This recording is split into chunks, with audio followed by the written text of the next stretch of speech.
Niyə memara müraciət etmək lazımdır? Memarlar az qalmasın deyə.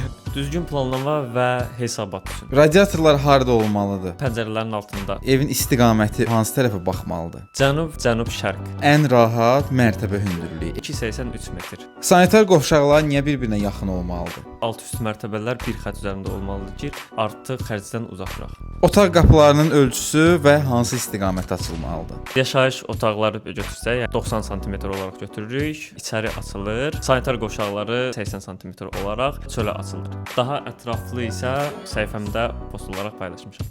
Reklamlar. Qaraj üçün ölçülər nə boyda olmalıdır? Bir avtomobil üçün 3 metrin 5 yarıma, 2 avtomobil üçün 5 yarıma 5 yarım. Yataq otaqlarının minimum ölçüsü. 14 kvadrat olaraq götürürük. Bir mərtəbəli və 2 mərtəbəli evlərin hündürlüyü. Bir mərtəbələrdə 6-8 metr olaraq, 2 mərtəbələrdə 8-10 metr olaraq. Maksimum məcəlləyə görə 12 metrə qədər icazə var. Evin hasardan ara məsafəsi nə qədər olmalıdır? Evin ümumi hündürlüyünün 30%-dən az olmamalıdır. Pilləkənlərin ölçüsü necə olmalıdır? Hər pillə 16-18 sm olmalıdır. Ayaq basılan hissə 27-30 sm, ümumi bir pillənin eni minimum 90 sm götürülür. Optimal olaraq 1-1-10. Bugünkü rubrikamız Kamran Kazımovla idi. Memarlıq haqqında danışdıq. Növbəti rubrikamızın hansı sahə haqqında olmağını istəyirsinizsə, şərh bölümündə qeyd eləməyi unutmayın. Görüşərik.